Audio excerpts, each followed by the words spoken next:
Buenas tardes. El día de hoy hablaremos de un tema muy importante, el cual se denomina revisión bibliográfica. Hay que entender que para este tema es un paso inicial en el cual se realizan todos los proyectos de investigación, sobre todo enfocados al área médica. Nosotros vamos a conocer que hay diferentes tipos de revisión bibliográfica y vamos a ver para qué lo vamos a utilizar.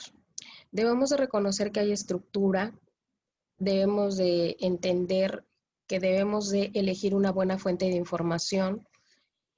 Debemos de saber cómo ejecutar esta búsqueda, el análisis que se puede realizar de esa búsqueda y también cómo podemos seleccionar la información. Hay unos componentes que fueron descritos hace mucho tiempo. Sin embargo, en la actualidad todavía consideramos que tienen vigencia.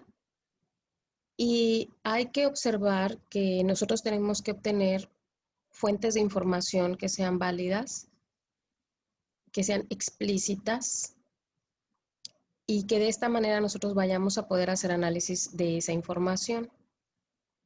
¿Para qué vamos a hacer estas búsquedas de fuentes de información? Porque podemos construir resultados y hacer unos referentes en relación a teorías. Y esto es parte fundamental de una cultura científica sobre algún problema que nosotros tenemos para resolver y es parte de lo que se denomina un objeto de información, un objeto. Hay varias clasificaciones generales en relación a los tipos de revisión bibliográfica. Sin embargo, yo quiero hacer énfasis en la revisión bibliográfica evaluativa. ¿Por qué en esta revisión? Porque esta revisión responde a una pregunta científica. Esta pregunta científica tiene que ser muy concreta ya sea que pueda ser sobre aspectos etiológicos, diagnósticos, clínicos, terapéuticos, pronósticos, de costos, etcétera. Son las que actualmente conocemos como preguntas clínicas basadas en lo que es la evidencia científica. Y al hablar de esta situación, entonces nosotros nos metemos en un ámbito que afortunadamente la medicina se encuentra dentro de este rubro y hablamos de lo que se denomina medicina basada en la evidencia. ¿De cuál es esta medicina basada en la evidencia? La medicina basada en evidencia científica. Eso es lo que me está queriendo decir el autor.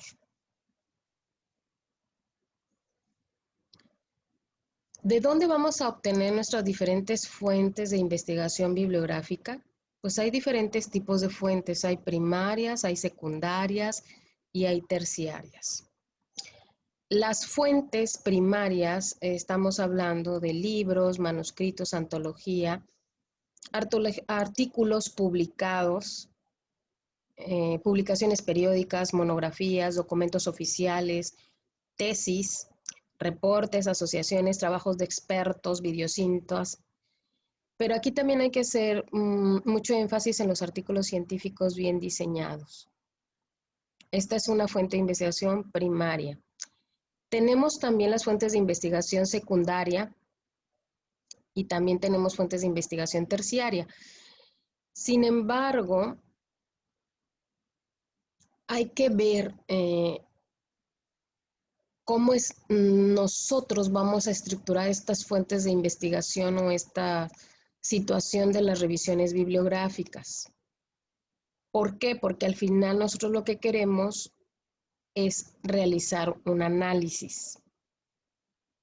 Un análisis que este análisis tiene que ser crítico, describir la información que nosotros acabamos de obtener, pero esta descripción y este análisis tiene que ser de un problema de investigación específico. Yo les había mencionado que tenemos otro tipo de fuentes, por ejemplo, las fuentes secundarias y fuentes terciarias. No son menos importantes. Sin embargo, para la medicina, nosotros no somos muy asiduos a estas fuentes de información, a menos que dentro de esas fuentes de información, como los simposiums, que son fuente terciaria, y dentro de un simposium en donde va a haber un panel de expertos, se emitan una serie de recomendaciones y de ahí salga una guía clínica. Entonces, esto se haría desde una fuente terciaria. Pero esta fuente terciaria debió de haber pasado por una fuente primaria, donde estos expertos tuvieron que analizar una serie de artículos para poder realizar este panel o este simposio y posteriormente emitir recomendaciones o posteriormente realizar unas guías. Las fuentes secundarias se quedan relacionadas a compilaciones, resúmenes, listados de referencias publicados en un área del conocimiento en particular. Y es donde se procesa información también de primera mano. Nosotros podemos ahí utilizar algunos de estos recursos, buscar algunas situaciones y también nombrarlas o denominarlas. ¿Qué tipos de documentos implicados existen y qué tipo de edición avala el documento? Bueno, pues hay diferentes tipos de documentos. Yo puedo sacar información de un texto clásico, de un texto básico, de una publicación que ya se encuentre seriada, de una página web, o bien puedo hacerlo de manera convencional, audiovisual, que sea inédito. Y entonces esto es de lo que estamos hablando cuando son los tipos de documentos. ¿Por qué es necesario precisar la fuente de donde yo obtengo la información? Bueno, porque yo necesito que me crean. Tengo que tener grados de credibilidad de esa fuente de información. Y esa fuente de información debe ser creíble, debe de ser objetiva, debe de ser fiable, confiable, debe de ser científica y por lo tanto debe de tener un valor cualitativo en relación con los resultados que está arrojando. También nosotros podemos observar que existen índices sobre los diferentes tipos de revistas científicas de donde podemos sacar la información y que estas van a estar ordenadas alfabéticamente por temas y por autor.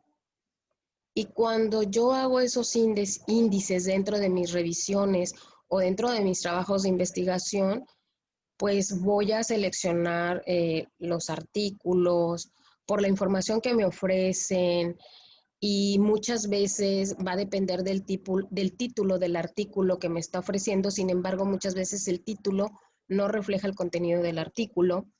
Entonces, debo de tener muchísimo cuidado cuando yo escojo un artículo, sobre todo si quiero hacer un proceso de investigación.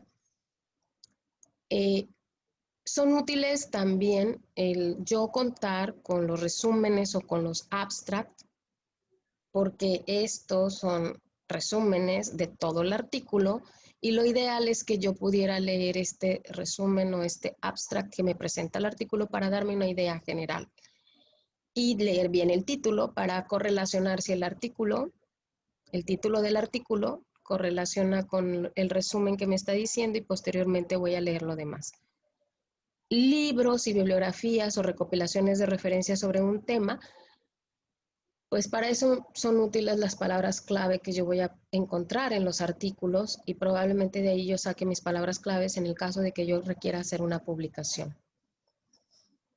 Existen diferentes tipos de clasificaciones de revisión bibliográficas que han pasado a través del tiempo. Sin embargo, nosotros observamos que para nuestras revisiones bibliográficas, nosotros en medicina no le denominamos revisiones bibliográficas. Estas revisiones bibliográficas yo las hago previamente a realizar un estudio. Y de aquí yo voy a tener que definir qué es lo que yo quiero realizar, qué tipo de estudio voy a hacer, qué pregunta es la que yo voy a contestar. y estas revisiones estas revisiones bibliográficas pudieran llegar a hacer algo más. En el caso de la medicina, puedo hacer una revisión sistemática de la literatura, e incluso si yo le arrojo datos cualitativos a todo lo que yo hice, entonces se convertiría en un metaanálisis, que el metaanálisis queda en el pico más alto en relación a la investigación científica médica. ¿Pudiera hacer otro tipo de estudios? Claro, claro que puedo hacer otro tipo de estudios. Puedo hacer cualquier tipo de estudio que yo requiera dentro del ámbito científico, y la medicina lo avala. Sin embargo, todo lo tengo que realizar en el área de la medicina basado en la evidencia que hay escrita. Este término fue desarrollado por Guyat y es el hecho de que yo debo de utilizar de manera explícita, conveniente, la mejor evidencia clínica que existe sobre esa pregunta o sobre ese tema a tratar. ¿Por qué? Porque de esta manera voy a tomar decisiones en la clínica y esto va a impactar en el resultado que vaya a tener el tratamiento de mi paciente o la intervención que vaya a tener mi paciente. Entonces, ¿cuál es el objetivo de la medicina basada en evidencia? Pues apoyarme en la mejor información científica disponible que haya a nivel mundial para aplicarla a la práctica clínica y que mi práctica clínica sea una de las mejores. De ahí va a depender mi éxito. Según el rigor científico de los estudios, se puede establecer una jerarquización dependiendo de la calidad de la evidencia que yo tomo, en donde, dependiendo de la evidencia que existe, de ahí derivan, dependiendo de esa calidad, van a derivar los grados de recomendación. Existen también diferentes escalas de evidencia, pero la evidencia de la medicina basada en evidencia, la generalizada, está dada por el Centro de Medicina Basada en Evidencia de Oxford. Y esta es una parte importante, es de manera muy general quién es el que va a llevar a cabo esta situación, pues Oxford.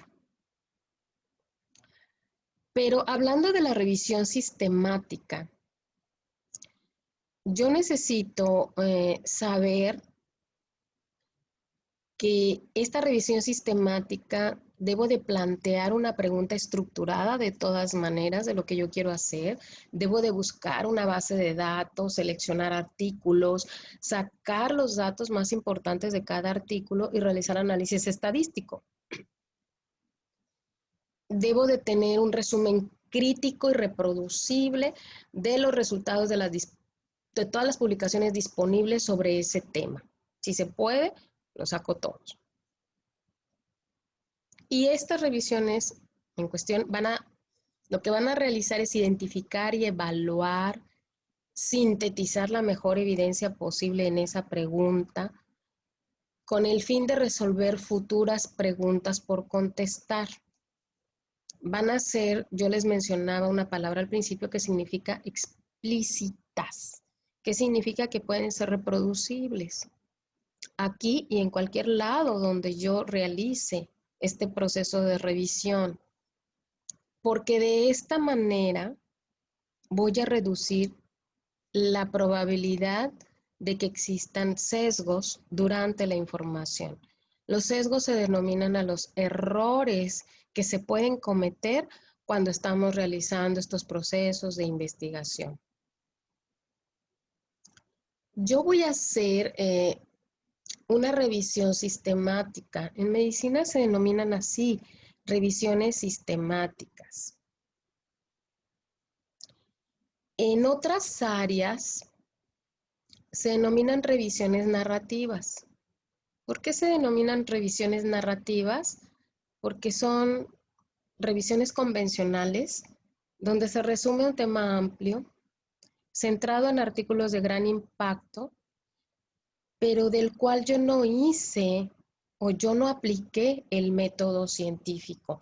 Entonces yo tengo que hacer aquí una diferenciación entre una revisión narrativa y entre una revisión sistemática. En medicina nosotros hacemos revisiones sistemáticas. Nosotros no realizamos revisiones narrativas. ¿Por qué? Porque no siguen el método científico. ¿Cuántos tipos de revisión existen? Bueno, fíjense bien, dentro de los últimos artículos que han salido, en el 2018 menciona que ¿cuántos tipos de revisión hay? Pues hay como 10 tipos de revisiones. Hay revisiones de eficacia, es decir, ese tipo de revisión va a decir si sirve lo que yo estoy estudiando para lo que dice que es. Hay revisiones experienciales, o sea, son revisiones cualitativas, no son cuantitativos. Puedo hacer revisiones en evaluación de costos o económicos y puedo relacionarlo con costo y beneficio si yo voy a realizar una maniobra. Voy a tener revisiones de incidencias o prevalencias, cuántos números nuevos hay y cuánto es el tipo de enfermedad que hay en esta zona. Voy a hacer revisiones de prueba diagnóstica, diagnosticar alguna enfermedad o algún suceso es importante. Voy a hacer revisiones de etiología o riesgo, o sea, por qué el riesgo de esta situación me conlleva a esta enfermedad, por ejemplo. Voy a hacer revisiones política o de experto de opiniones y esto se realiza mucho para sacar recomendaciones o guías clínicas. Puedo hacer revisiones psicométricas. Puedo hacer revisiones de tipo pronóstico. Si aplico tal medicamento, el pronóstico de la enfermedad cambia.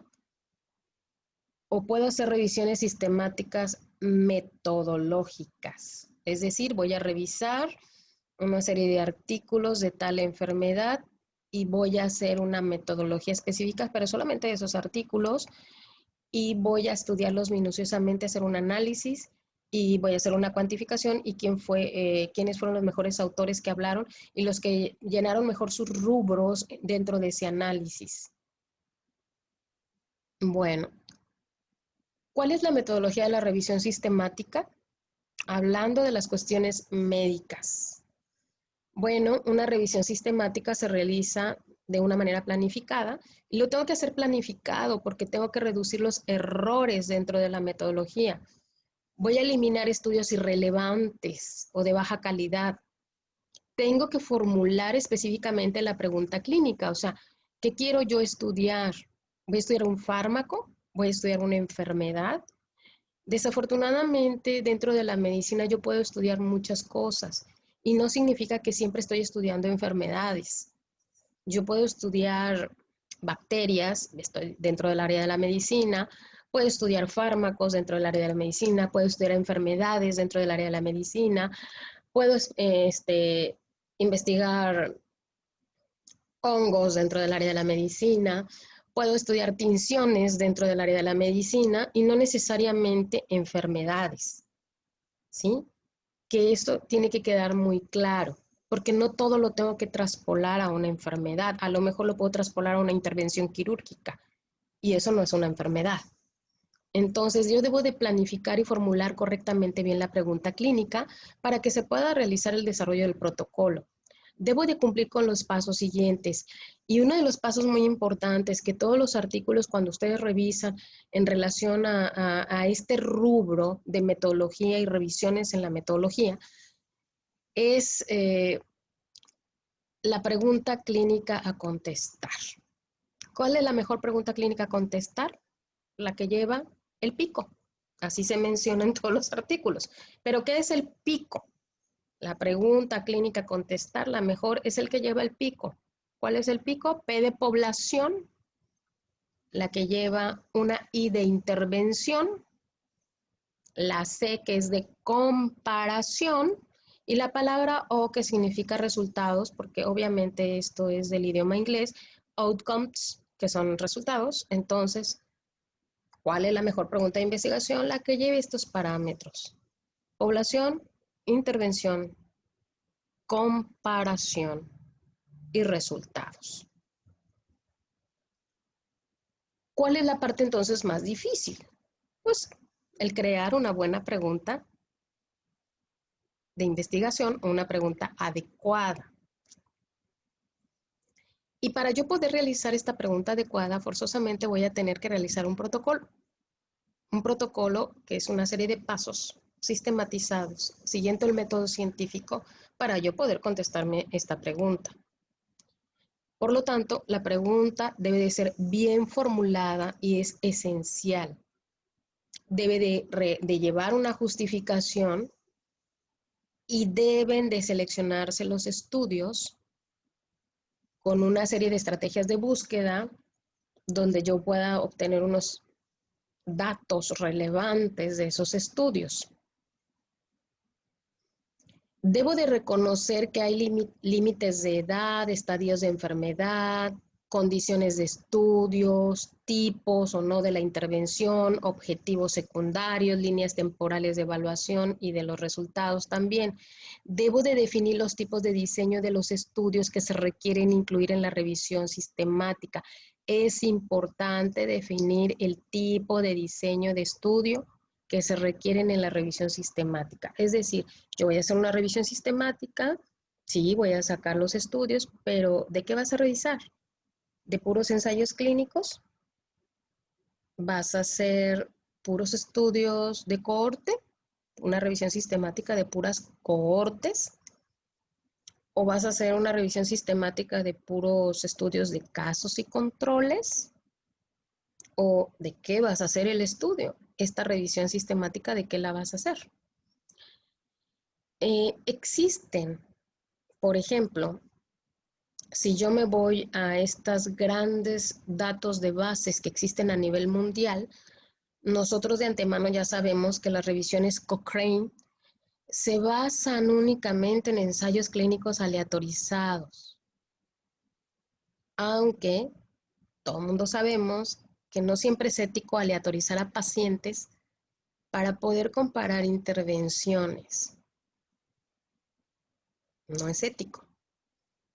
Sin embargo, mucha de la literatura lo realiza y tenemos que llenar una serie de rubros para no incurrir en errores bioéticos.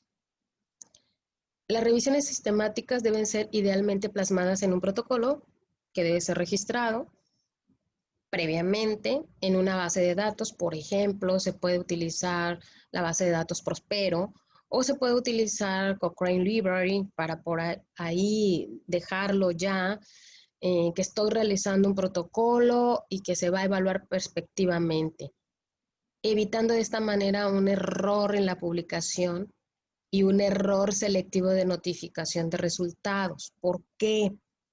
Porque si yo lo registro previamente en una base de datos importante, va a permitir que otros autores conozcan que yo ya estoy realizando una revisión y que ellos se den cuenta que yo ya estoy realizando esa revisión y pues que no me pueden copiar y que no se pueden duplicar los datos, porque yo estoy realizando este tipo de investigación.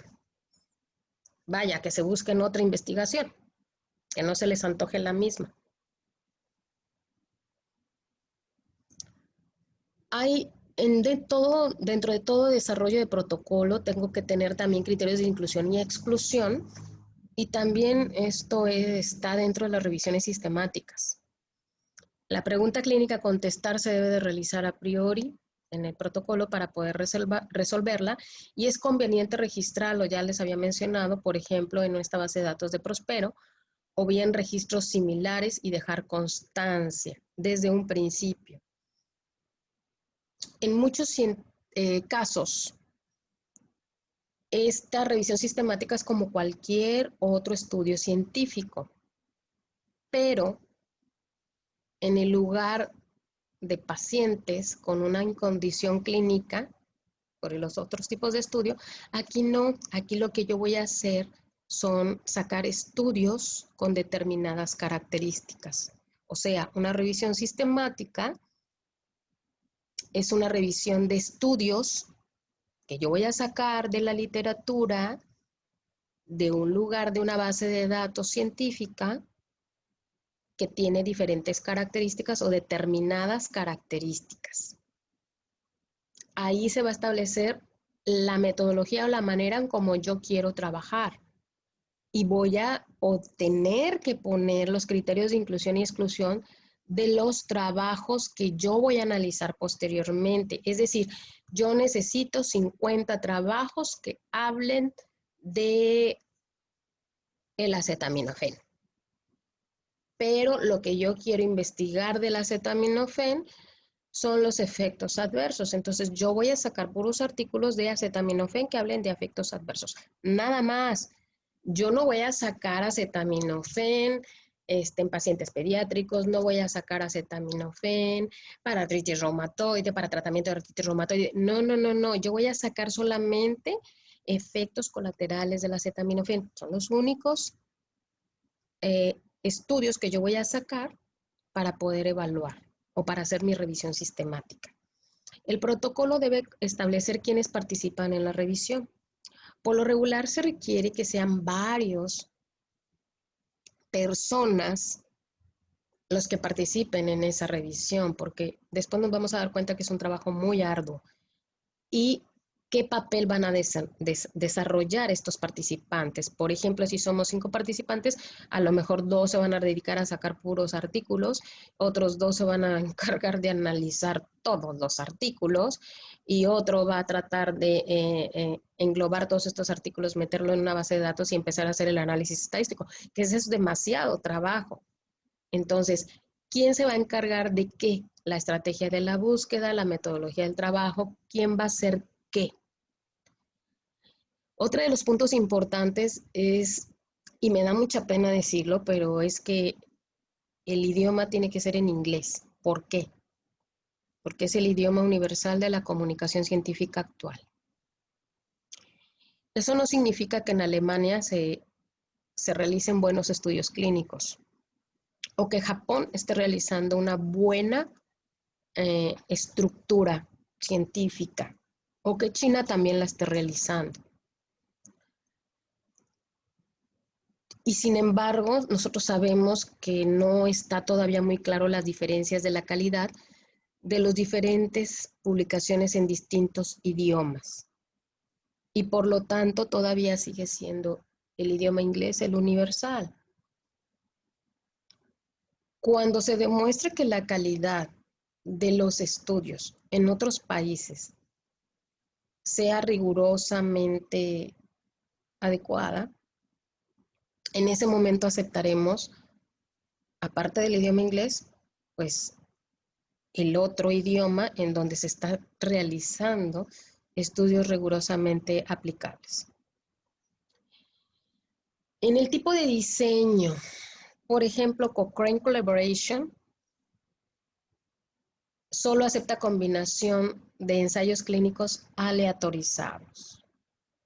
Si yo voy a mandar una cohorte o voy a mandar otro tipo de estudio, pues probablemente Cochrane Collaboration no me lo vaya a aceptar. Sin embargo, yo sé que no necesariamente un ensayo clínico controlado, aleatorizado, es lo mejor que existe. Sería lo ideal. Pero hay otros estudios bien diseñados que pueden proporcionarnos información útil, sobre todo si yo voy a hacer una revisión sistematizada. Y con frecuencia estos están más cerca de las condiciones reales que lo que me ofrecen los ensayos clínicos, sobre todo los ensayos clínicos cuando los temas son innovadores. ¿Por qué? Porque son ensayos clínicos en los cuales el tamaño de muestras son pequeños. Existen también escenarios clínicos donde por ética o por aplicabilidad, es decir, intervenciones, por ejemplo, intervenciones quirúrgicas, no se pueden realizar ensayos clínicos aleatorizados como nosotros quisiéramos. Doble ciego, etcétera. A lo mejor son un solo ciego y no necesariamente va a ser para la maniobra específica, o van a ser cuasi experimentos. Entonces, todo esto sí es muy importante dejarlo bien definido. Tipo de publicación, decidir si se aceptan solo artículos científicos publicados o se aceptan publicaciones también en congresos, cartas editoriales. O sea, cuando yo hago una revisión sistemática voy a decir a ver si acepto todo, o incluso las publicaciones que se realizan en congresos, cartas o editoriales, pues también lo tengo que ahí documentar dentro del protocolo y poder hacer toda la revisión. También pudiera haber superposición de poblaciones con la misma serie de pacientes. Se encuentran diferentes publicaciones y solamente tenemos que determinar una sola, de preferencia la que tenga el mayor tamaño de muestra o el mayor tiempo de seguimiento o la que tiene el mejor diseño, y los demás artículos tendrían que ser desechados. Lo siguiente de los criterios de inclusión y exclusión es la forma de plasmar este estudio en una tabla, la famosa Study Eligibility Form. Es una tabla, en un solo documento se va a poner todo lo anterior, es un formulario breve que se aplica a cada trabajo que se evalúa. Si yo saqué 300 artículos, los tengo que poner en tabla. Y ahí se incluyen en la revisión los estudios que cumplen todos los criterios aceptados en el protocolo. Algunas de estas preguntas van a venir derivados de la palabra pico, que es población, intervención, comparación y resultados. Acuérdense que habíamos mencionado eso. Otros de los criterios de inclusión y exclusión. Y estos revisores lo que van a hacer es aplicar el formulario a cada estudio de la búsqueda con el objetivo de identificar aquellos trabajos que sí van a ser incluidos en los siguientes pasos de mi revisión, que es sistematizada. ¿Qué sucede con la búsqueda bibliográfica? Entonces, pues yo voy a buscar los estudios potencialmente que sean relevantes para mi pregunta de investigación, que estén completos, que sean objetivos, que sean reproducibles. Yo ya había mencionado completamente que cuál es la diferencia entre la revisión sistemática y la revisión narrativa. La primera, la revisión sistemática, es completa, objetiva y reproducible y se esgrime a todos los puntos del método científico. En cambio, la revisión narrativa, no. Tengo que saber que la búsqueda tiene que ser lo más extensa posible para detectar todos los estudios relevantes posibles y que no se me vaya ninguno. Ahora, en la actualidad se está dando mucho que existen estudios latinoamericanos, que existen estudios europeos y que existen estudios asiáticos. Yo eso lo tengo que definir bien. Por ejemplo, esta revisión sistemática solamente va a estar enfocada en revisiones latinoamericanas, por ejemplo. Y sobre eso voy a sacar mis resultados. O bien, solamente van a ser revisiones sistemáticas de la Comunidad Europea, que es diferente. Entonces, pues también yo voy a hacer lo mismo. Yo tengo que saber hacia qué tipo de población yo voy a querer impactar también.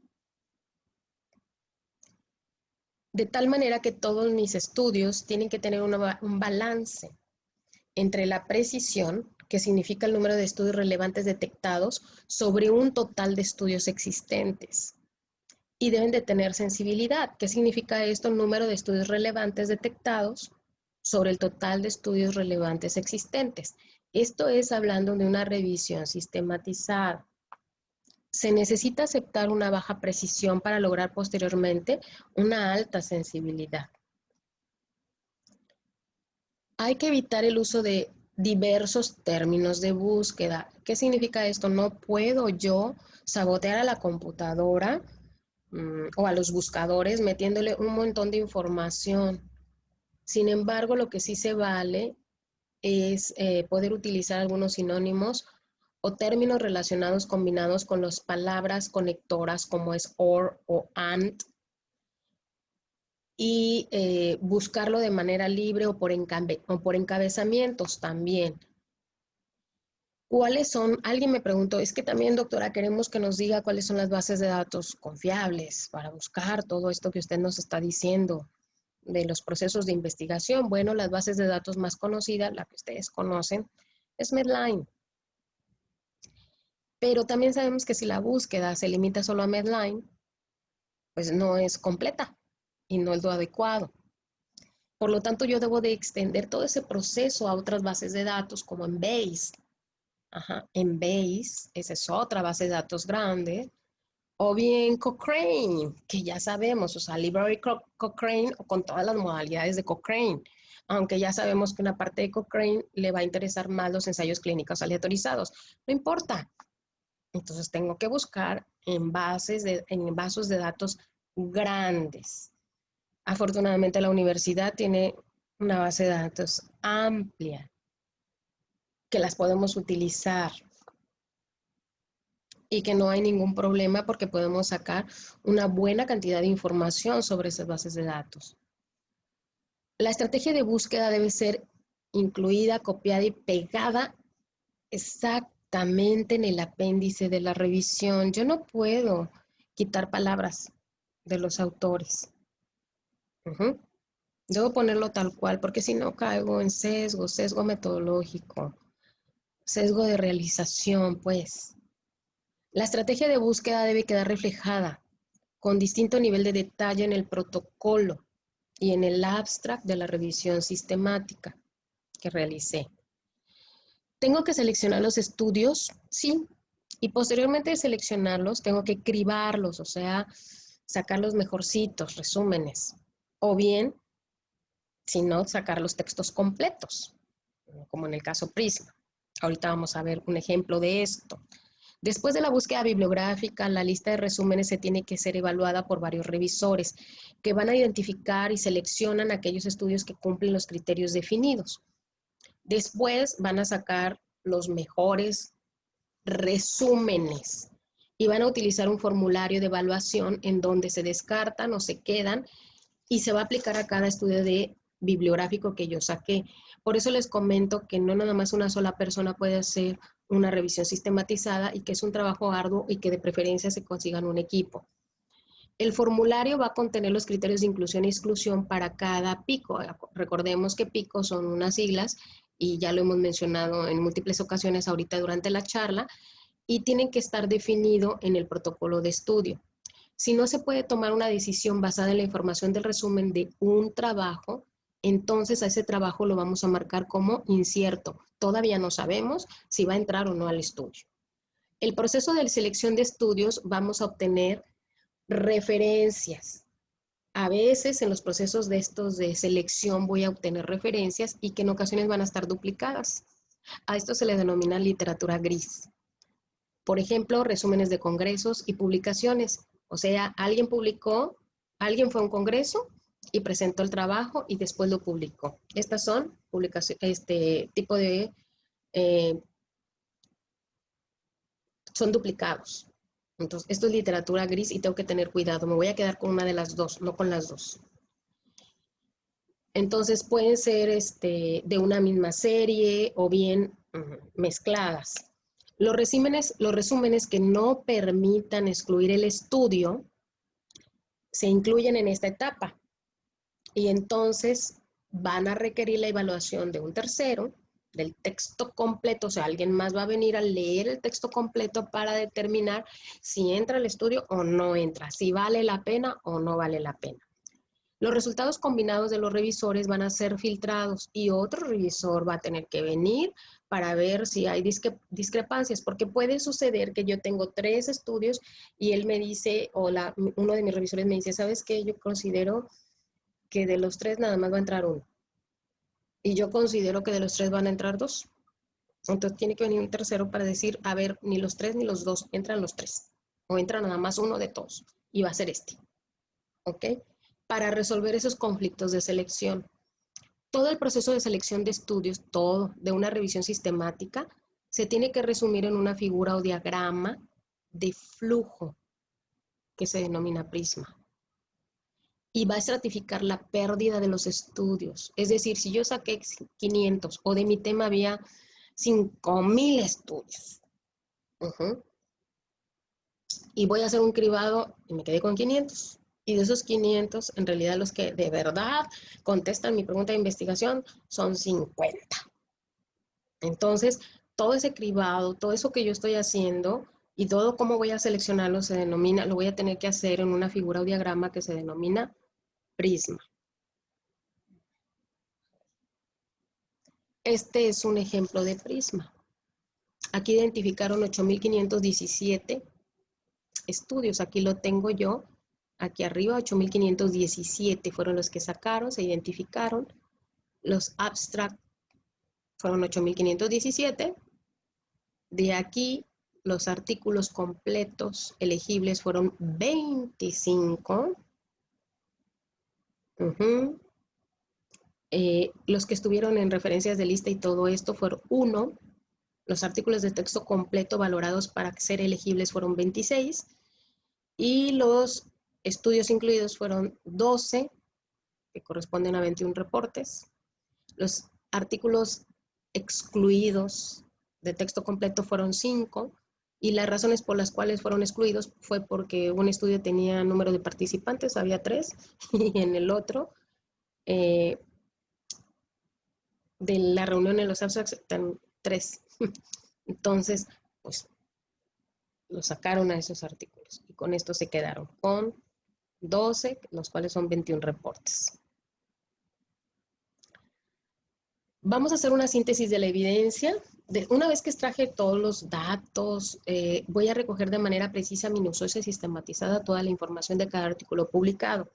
Se va a crear una base de datos por los revisores para soportar todos aquellos cuestiones relevantes del estudio para el pico que yo voy a estudiar, y estas bases de datos deben estar especificados de manera que yo encuentre las variables de manera simple, sistemática, homogénea, para que yo pueda rápidamente analizarlos.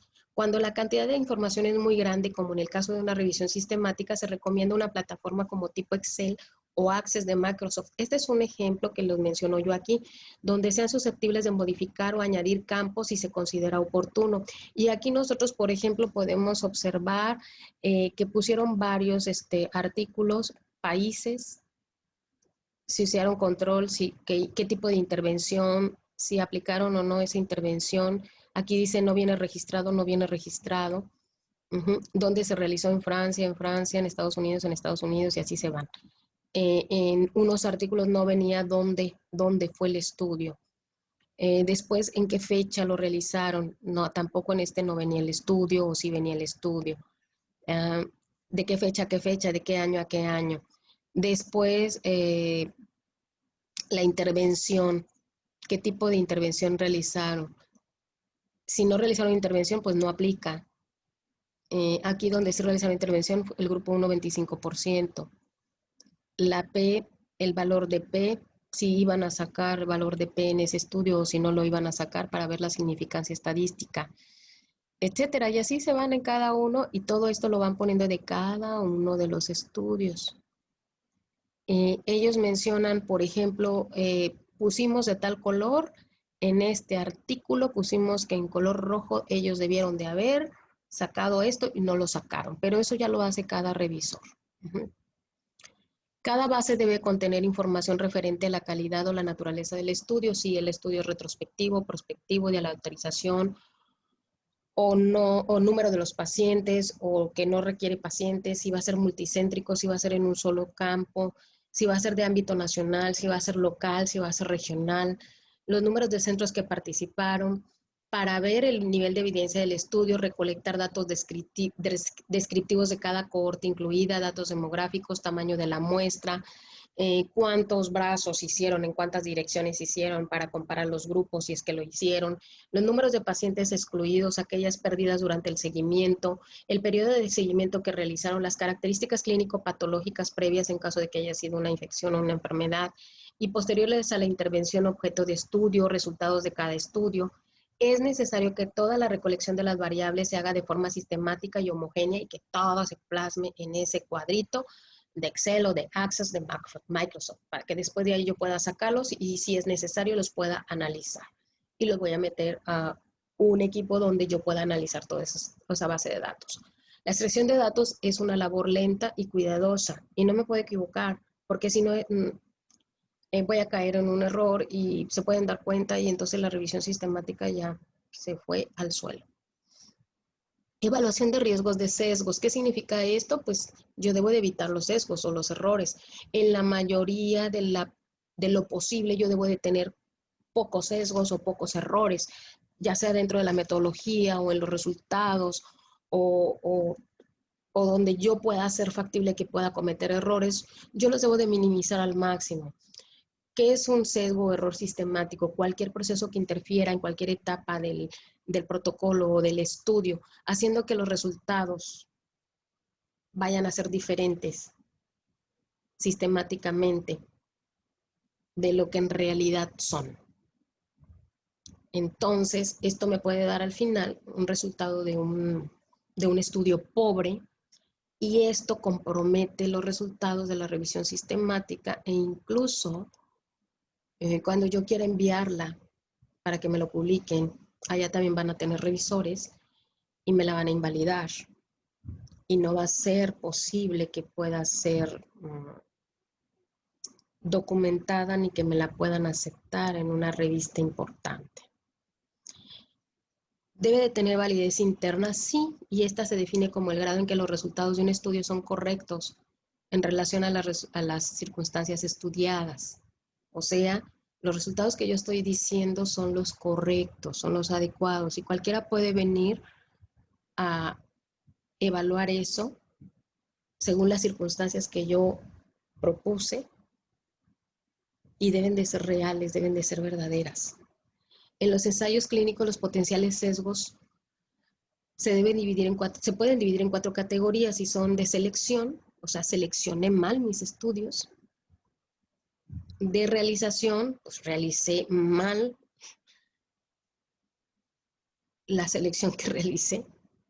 De detección, detecté erróneamente los estudios. O de deserción, se me salieron pacientes o este estudio de plano no funcionó. O se me olvidó poner estos estudios que sí eran válidos. Entonces yo puedo tener, pero esto se rige más sobre todo en los ensayos clínicos. Cuando yo en los ensayos clínicos puedo perder pacientes o puedo tener los pacientes y al final el paciente dice yo ya no termino el estudio, ya me voy porque me cambié de ciudad y ya no me es posible que seguir con usted. Entonces hubo deserción ahí de pacientes. Todo esto yo lo tengo que determinar. Validez externa evalúa el grado en que los resultados de un estudio puedan ser útiles para generalizarlo a otras poblaciones, circunstancias o variables de medición.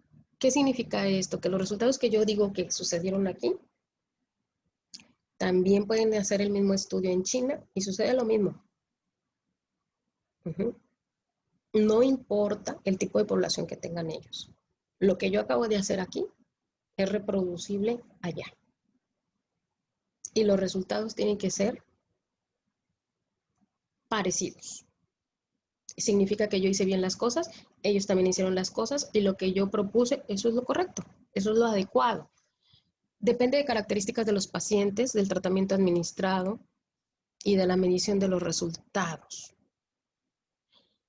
Yo puedo proponer que aquí este tipo de medicamento, por ejemplo, la dosis de tal medicamento es de 4 microgramos por kilo, sin embargo, la literatura dice que la dosis es de 5 microgramos hasta 1 miligramo.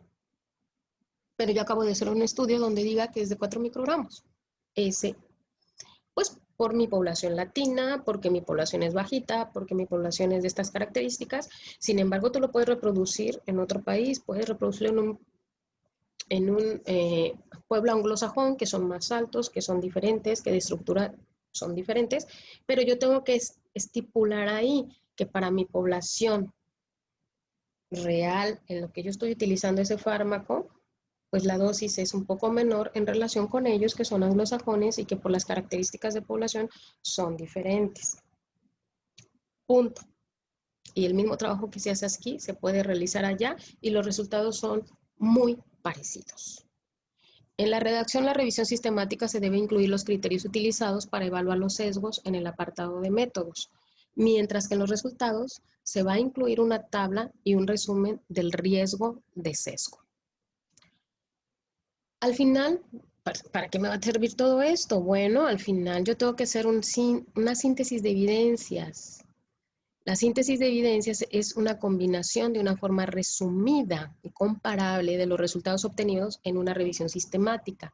El resumen se puede hacer de una forma cuantitativa. ¿Qué significa esto? Con apoyo estadístico para darle un mayor poder a lo que yo estoy realizando.